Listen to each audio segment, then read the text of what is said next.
మెయిన్గా ఈరోజు ఏంటంటే రాయలసీమ లిఫ్ట్ ఇరిగేషన్ ప్రాజెక్ట్ పైన ప్రెస్ మీట్. మెయిన్గా మొన్న ఫిబ్రవరి 27వ తేదీ ఈ పర్యావరణ దీనికి సంబంధించిన ఎక్స్పర్ట్స్ అప్రైజల్ కమిటీ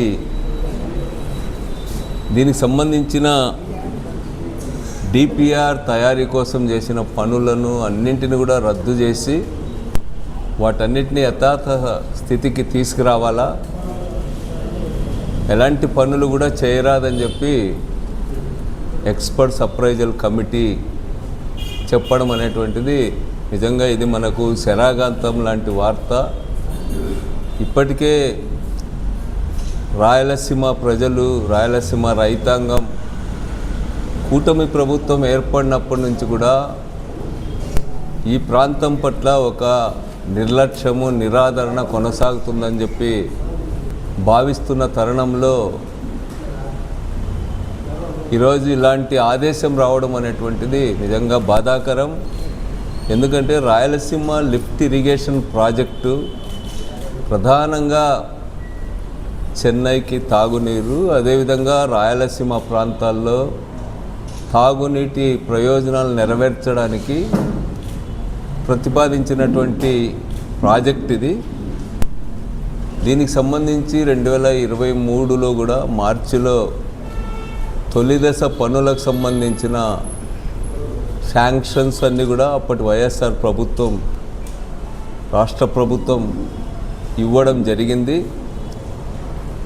ముఖ్యంగా తెలుగుదేశం పార్టీ అధికారంలోకి వచ్చిన తర్వాత, కూటమి అధికారంలోకి వచ్చిన తర్వాత ఈ 10 నెలలుగా ఆ ప్రాజెక్టును పూర్తిగా మూలన పడేసింది.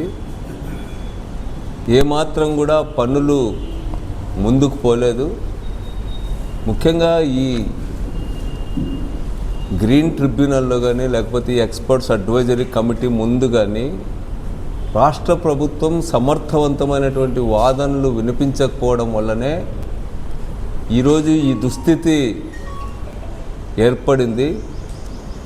పర్యావరణానికి ఏమాత్రం సంబంధం లేదు, ఇది కేవలం తాగునీటి అవసరాల కోసమే, పర్యావరణానికి ఏమాత్రం కూడా నష్టం చేయదు, తాగునీటికి సంబంధించినటువంటి వాటిలో పర్యావరణ అనుమతులు కూడా అవసరం లేకుండానే నిర్మించడానికి వీలుందనేటువంటి వాదనను సమర్థవంతంగా ఈ రాష్ట్ర ప్రభుత్వం వినిపించలేకపోయింది. ఇది జగన్మోహన్ రెడ్డి గారు ప్రారంభించినటువంటి ప్రాజెక్ట్ అనేటువంటి ఒక రకమైనటువంటి భావనతోనే దీన్ని నిర్లక్ష్యం చేసినట్టుగా కనిపిస్తూ ఉంది. ఎందుకంటే ఈరోజు జరుగుతున్నటువంటి పరిణామాలు ఒక్కసారి చూసినట్టయితే రాబోయే కాలంలో రాయలసీమ ప్రాజెక్టులకు నీళ్లు రావడమే ఒక ప్రశ్నార్థకంగా మారేటువంటి పరిస్థితి ఈరోజు ఏర్పడింది. ముఖ్యంగా ఈ రాష్ట్ర ప్రభుత్వం కృష్ణా వాటర్ డిస్ప్యూట్ ట్రిబ్యునల్ 2 దాన్ని మళ్ళా పునఃసమీక్ష చేయడానికి అంగీకరించడం, అదేవిధంగా కృష్ణా నది కింద మహారాష్ట్ర, కర్ణాటక, ఆంధ్రప్రదేశ్లు కేటాయించినటువంటి 2000 పైగా టీఎంసీలు వాడుకున్న తర్వాత మాత్రమే ఈ మిగులు జలాల ఆధారంగా నిర్మితమవుతున్నటువంటి ప్రాజెక్టులకు నీళ్లు వాడతామని చెప్పి చెప్పడం అనేటువంటిది కూడా రాబోయే కాలంలో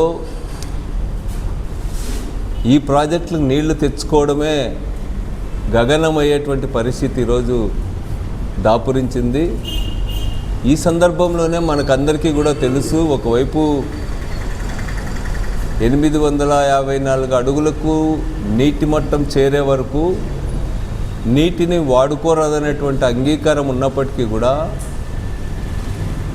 అదేవిధంగా శ్రీశైలం డ్యాము ఆంధ్ర నిర్వహించాలా, నాగార్జున సాగర్ డ్యాము తెలంగాణ నిర్వహించాలనేటువంటి అంగీకారాలు ఉన్నప్పటికీ కూడా తెలంగాణ రాష్ట్రం శ్రీశైలం ఎడమగట్టు కింద ఉన్నటువంటి విద్యుత్ ఉత్పత్తి కేంద్రం తెలంగాణ పరిధిలోకి వస్తుంది కాబట్టి తాను వీటిని ఉల్లంఘించి నీళ్లు తోడుకుంటా అని చెప్పి ముందుకు పోతా ఉంది.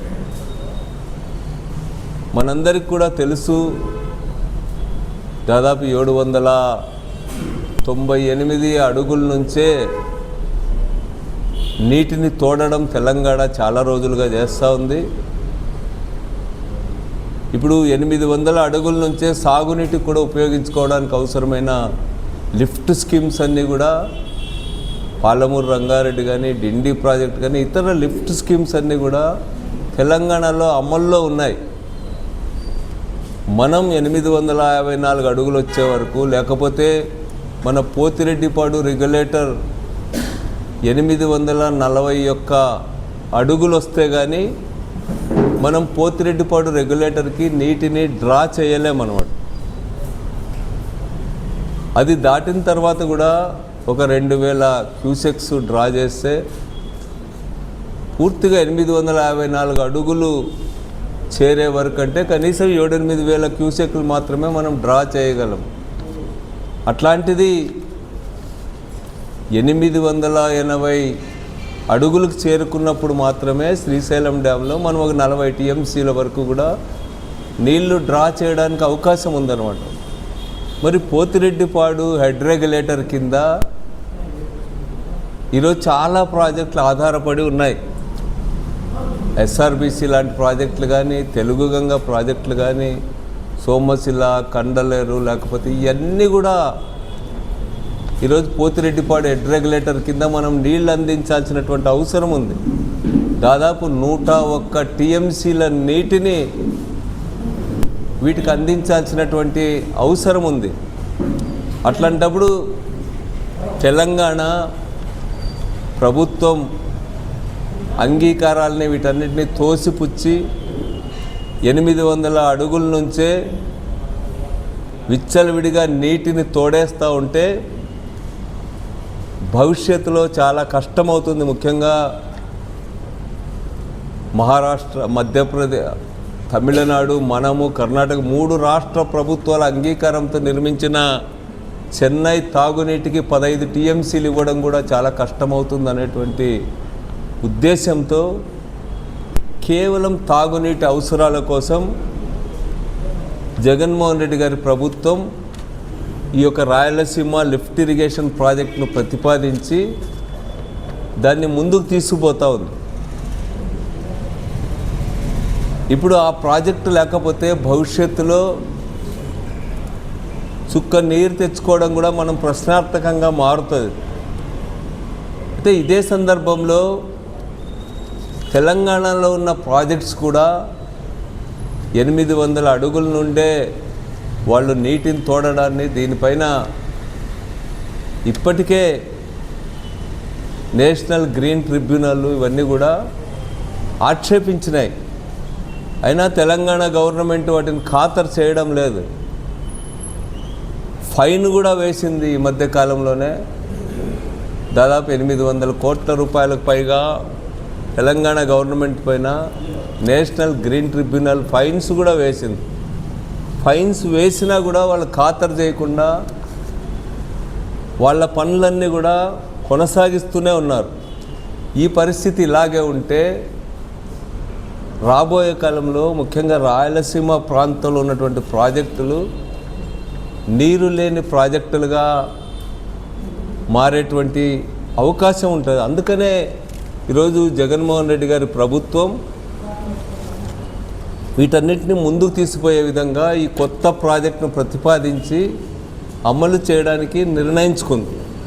అయితే ఈ ప్రాజెక్టు జగన్మోహన్ రెడ్డి గారు ప్రారంభించినారు కాబట్టి అనే నెపం పైన ఈ ప్రాజెక్టు పైన ఈరోజు గట్టిగా మాట్లాడడం లేదు చంద్రబాబు నాయుడు గారి ప్రభుత్వం.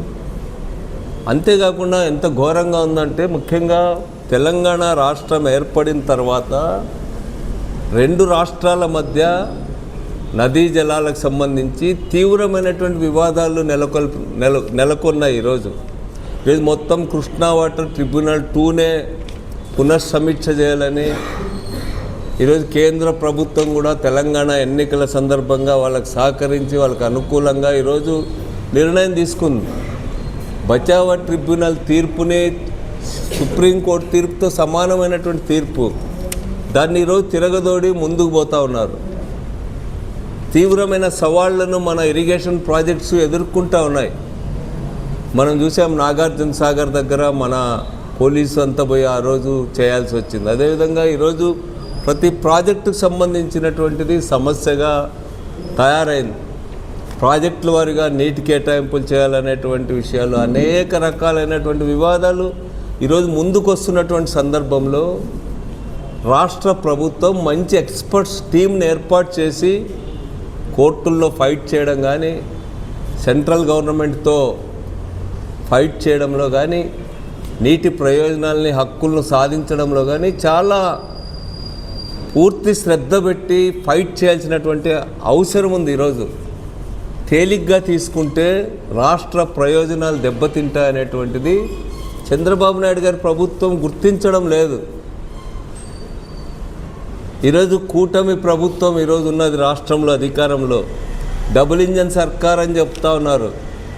కేంద్రంలో ఉన్నటువంటి బీజేపీ కూడా ఈరోజు రాష్ట్ర మంత్రిమండలిలో ఉన్నారు, రాష్ట్ర ప్రభుత్వంలో భాగస్వామ్యులైనారు. కేంద్రంలో రాష్ట్రంలో ఈరోజు అధికారంలో ఉన్నప్పటికీ కూడా నీటి ప్రాజెక్టుల విషయంలో, రాష్ట్ర ప్రయోజనాలను కాపాడే విషయంలో చంద్రబాబు నాయుడు గారి ప్రభుత్వం తీవ్ర నిర్లక్ష్యాన్ని లేకపోతే పక్షపాతాన్ని వ్యవహరిస్తూ ఉంది. జగన్ మీద మీకు ఏదైనా వ్యతిరేకత ఉంటే జగన్ గారిపైన ఇంకో రకంగా తీర్చుకోండి, కానీ ఈ పద్ధతుల్లో ఈ ప్రాంత ప్రయోజనాలు దెబ్బతినేటువంటి రీతిలో ఈరోజు వ్యవహరించడం అనేటువంటి సరైంది కాదు. మేము దీన్ని తీవ్రంగా ఖండిస్తూ ఉన్నాం. ఈరోజు తాగునీటి ప్రాజెక్టుగా అయినా మొదటి దశని రాయలసీమ లిఫ్ట్ ఇరిగేషన్ ప్రాజెక్ట్ని కొనసాగించాలా, దాన్ని కంప్లీట్ చేయాలా. దానిపైన అవసరమైతే అన్ని పార్టీలతో కలుపుకొని సెంట్రల్ గవర్నమెంట్తో కూడా ఫైట్ చేసి అన్ని అనుమతులు వచ్చేటట్టు, అదేవిధంగా ఈ ప్రాజెక్టును కొనసాగించేటట్టు ప్రయత్నం చేయాలని చెప్పి మేము విజ్ఞప్తి చేస్తూ ఉన్నాం. దీని పట్ల నిర్లక్ష్యం వహిస్తే చరిత్ర క్షమించదనేటువంటిది కూడా ఈ సందర్భంగా పాలకులకి హెచ్చరిక చేస్తూ ఉన్నాం.